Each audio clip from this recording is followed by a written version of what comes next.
Welcome to WEFM's 3 p.m. News. I am your presenter, Jessica Klein. First, on the local scene. Vincentian National Mr. Moet Games has been appointed as an International Talent Identified Umpire, ITID. The announcement was made by World Netball on Monday, 25th January 2023.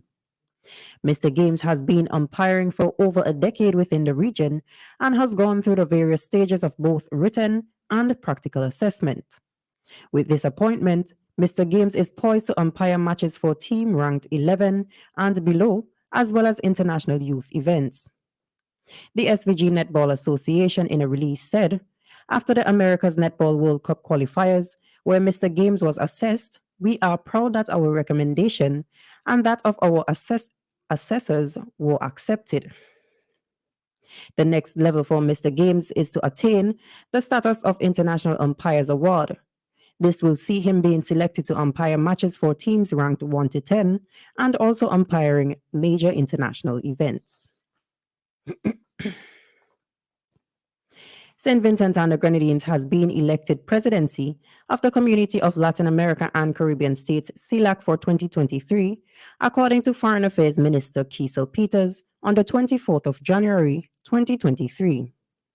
The election took place on January 24th in Argentina during the 7th Heads of State and Government Summit CELAC. With a population of 109,000 people, St. Vincent and the Grenadines will lead the body, which successfully represents a population of some 650 million people.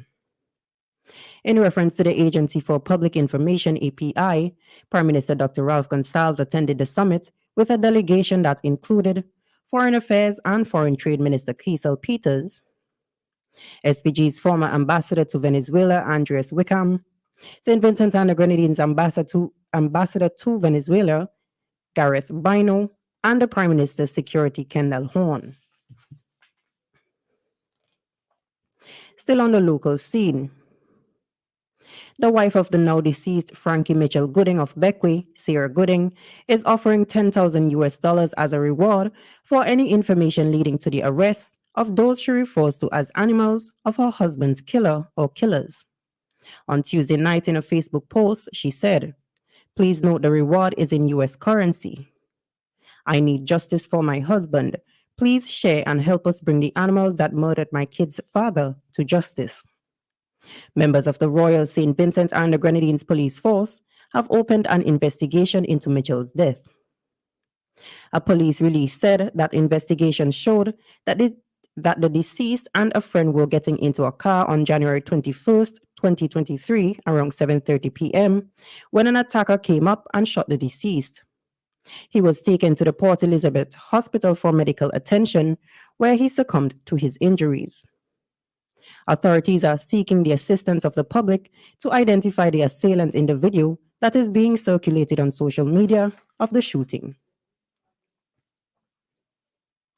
On the regional scene, Qatar's Minister of Transport Hassim Saif Ahmed and St. Lucia's Minister of External Affairs, International Trade and Civil Aviation Alpha Baptiste signed a services agreement on January 16, 2023.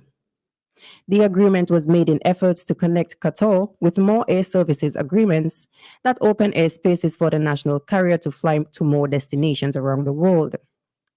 St. Lucia's former representative for the International Civil Aviation Organization, 41st Assembly in Montreal in October 2022, Consul General Henry Mangal accompanied the minister to Qatar, along with the legal chief Aisha Baptiste and Chief Aviation Officer Eustace Cherry. Following the signing ceremony, the two ministers reviewed Qatar-St. Lucian relations in the fields of civil aviation services and ways to enhance them. Still on the regional scene, the governor of the Eastern Caribbean Central Bank, ECCB, Timothy Antwine, has made calls for a strong decade of resilience and transformation, a big push, at the 40th anniversary celebrations on Thursday, 19th January 2023. The event, which took place at the Sir Cecil Jacobs Auditorium at the bank's headquarters in St. Kitts, saw Governor Antwine touching on topics such as wealth creation, food and nutrition security, energy security, and digital transformation, in efforts to highlight some examples of what the big push would look like.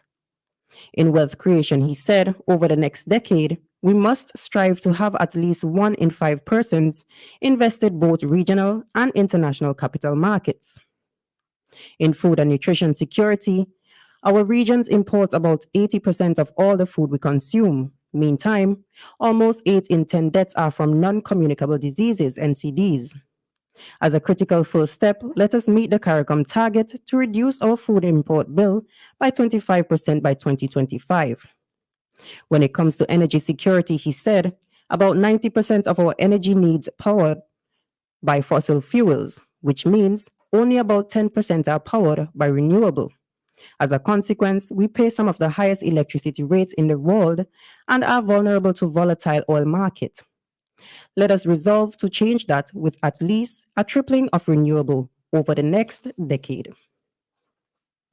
And finally, on the international scene, the government of South Africa has warned the nation to be vigilant as the death toll from an ongoing heat wave in parts of the country rises to 8. A state official expressed concerns over the impact of the hot weather that that the country has been experiencing, according to the state broadcaster. The official said, "We are extremely sad to hear about the passing of 8 people that have died of heat stroke in the Northern Cape after a heat wave hit the province over the week." The head of the Government Communications Service, Michael Curran, was quoted saying, "The government sends its deepest condolences to the bereaved families." The government has further urged people to take measures such as drinking water and wearing light clothing to avoid heat exhaustion. According to the South African Weather Service, cooler weather is expected by this weekend. This has been WEFM's 3 p.m. news. I have been your presenter, Jessica Klein. Join us again at 5:30 p.m. for WEFM's evening news, and we thank you for listening.